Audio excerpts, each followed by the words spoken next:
They say money can't buy love, but what happens when love costs everything?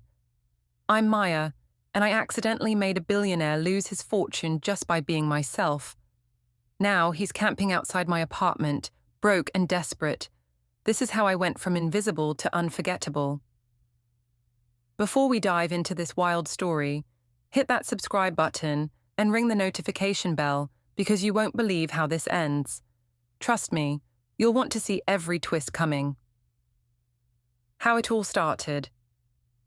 Hi, I'm Maya. I'm 26 years old, and 6 months ago I was completely invisible. I mean, truly invisible in the way that most working people are in this city. I'd wake up every morning at 5:30 in my studio apartment that's barely bigger than most people's closets, shower in a bathroom where I can touch both walls at the same time, and grab whatever clean uniform I could find for another day at Brew and Bean Coffee. You know that feeling when you're just surviving? That was my life.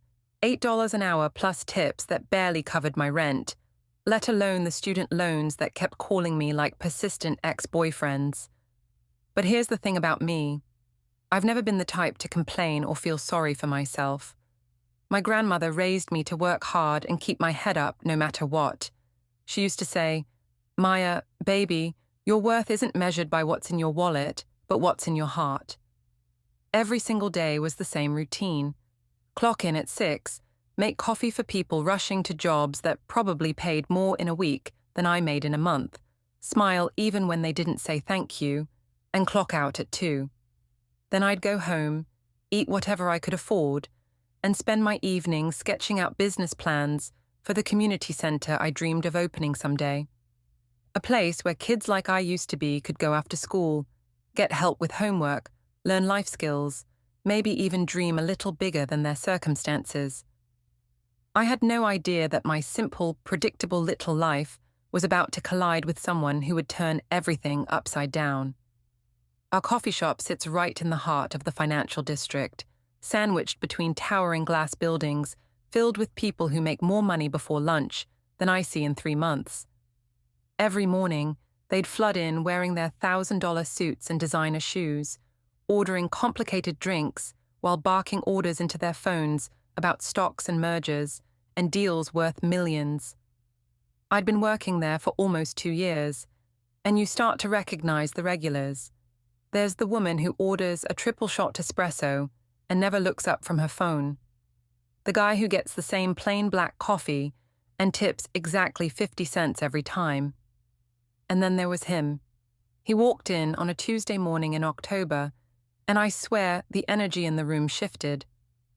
Not because he was particularly handsome, though he was.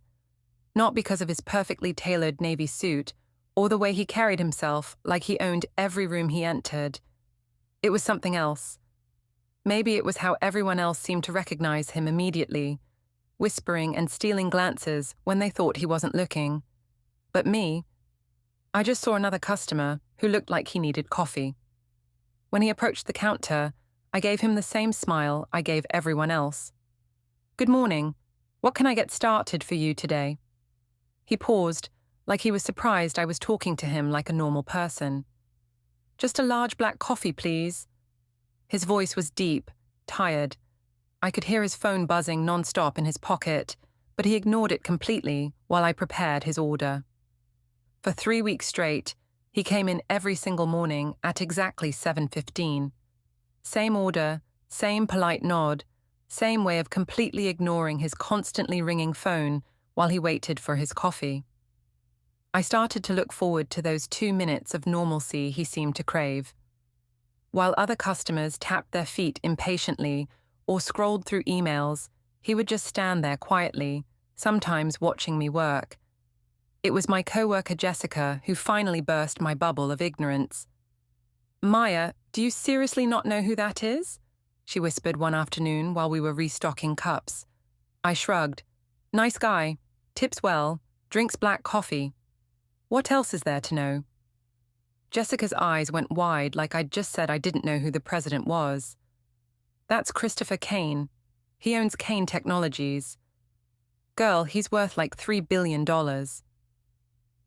That night, curiosity got the better of me. I went home and Googled him on my cracked phone screen. Forbes articles, business magazine covers, pictures of him at charity galas and tech conferences. Christopher Kane, 34 years old, self-made billionaire who built his empire from a college dorm room.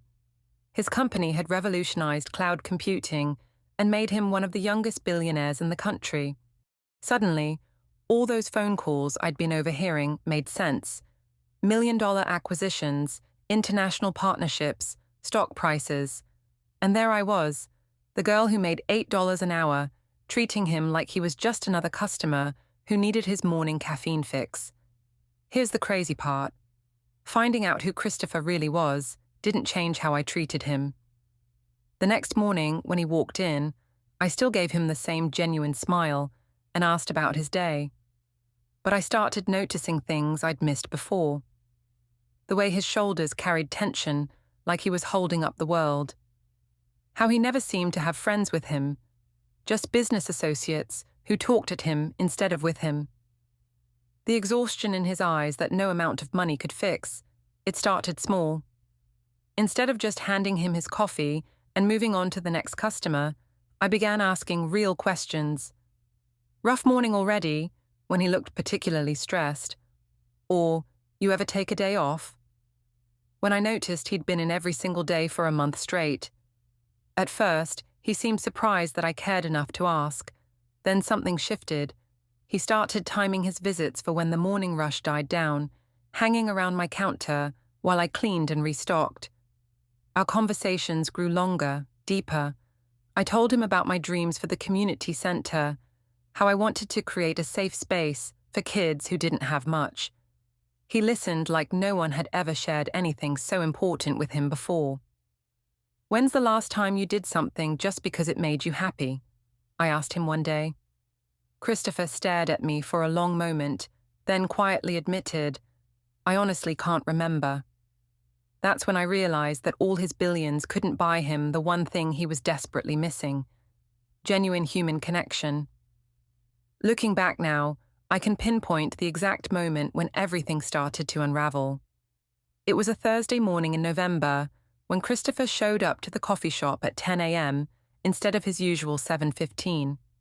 He looked disheveled, his usually perfect hair messy, his tie loosened, like he'd been pulling at it. I told them I had a family emergency, he said when I asked why he wasn't at work. Figured talking to you was more important than another board meeting about quarterly projections. I should have seen the red flags then, but honestly, I was flattered that someone found my company more valuable than $1 million meeting. What I didn't know was that Christopher had been making more and more of these choices, skipping conference calls to stay and talk with me longer, postponing meetings with investors because he didn't want to cut our conversation short, sending his assistant to represent him at events he used to consider crucial. His business partners started calling the coffee shop, asking if I'd seen him. Jessica would hand me the phone with worried looks on her face. Mr. Kane, your office is looking for you, I'd tell him, but he'd just wave his hand dismissively. They can handle things without me for a few hours, he'd say. But hours started turning into half days, and I began to notice his phone calls getting more urgent, more frantic. People were starting to question his judgment, his priorities, his ability to lead a multi-billion-dollar empire. The day my world came crashing down started like any other. I was opening the coffee shop early, humming to myself while setting up the machines, when I noticed an envelope slipped under the door with my name on it. Inside was a check for $50,000 and a note that simply said, "For your community center. You deserve to see your dreams come true. See." I stared at that check until my hand started shaking. $50,000, more money than I'd ever seen in my life, handed to me like it was nothing. But that's exactly the problem. It was nothing to him and everything to me. I felt sick to my stomach because this wasn't how I wanted to achieve my dreams. I wanted to earn them, to build something through my own hard work and dedication, not become some billionaire's charity project. When Christopher walked in that morning with his usual smile, I confronted him. "What is this?" I asked, holding up the check. His face lit up like he expected me to throw my arms around him in gratitude. I did some research on community centers, and 50,000 should be enough to get you started in a small space, he said proudly. Maya, you've given me something priceless. Let me give something back. But I wasn't grateful. I was furious. You don't get it, do you? I said, my voice rising. I never asked you to solve my problems. I shared my dreams with you because I trusted you, not because I wanted you to buy them for me. The fight we had that morning changed everything. Christopher's face went through about 5 different emotions: confusion, hurt, anger, and then something I'd never seen before: desperation. Maya, I was just trying to show you how much you mean to me, he said, but I was already untying my apron. I need some air, I told him, and walked out of the coffee shop for the first time in the middle of my shift. What I didn't know was that my rejection sent Christopher into a complete panic. Over the next 3 days, while I was taking time to think about our friendship, he was making the worst business decisions of his career. Jessica later told me that he'd called the shop 17 times, asking if I'd come back to work. When I finally returned, she filled me in on what had been happening in the business world. Girl, it's all over the news, she said, showing me articles on her phone. Kane Technologies stock dropped 30% this week, something about a failed merger with a Japanese company. As I read the headlines, my stomach sank. The timeline matched perfectly with our fight. The merger talks had collapsed because Christopher hadn't shown up to the final negotiation meeting. Instead, he'd been driving around the city looking for me. But it got worse. So much worse. Over the next 2 weeks, I watched from a distance as Christopher's empire began to crumble. Another major deal fell through when he made emotional decisions instead of logical ones. His board of directors called an emergency meeting. Investors started pulling out, spooked by what they called his erratic behavior and questionable judgment. The man who had built a $3 billion company was systematically destroying it, and somehow I was at the center of it all. The guilt was eating me alive. I'd wanted him to value something other than money, but I never wanted him to lose everything. Every morning, I'd see the financial news on the coffee shop TV, watching his net worth drop by millions, while he sat outside my apartment building, waiting for me to come home from work with flowers he probably couldn't afford anymore. 3 months after everything started falling apart, I couldn't take it anymore. Christopher had lost his companies. His fortune was down to maybe a few $100,000, and he was still showing up every day like some kind of lovesick ghost. His designer suits had been replaced with regular clothes that actually looked like they came from a normal store.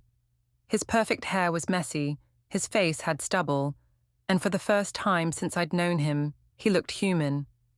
Broken, but human. I finally agreed to meet him at the park near my apartment.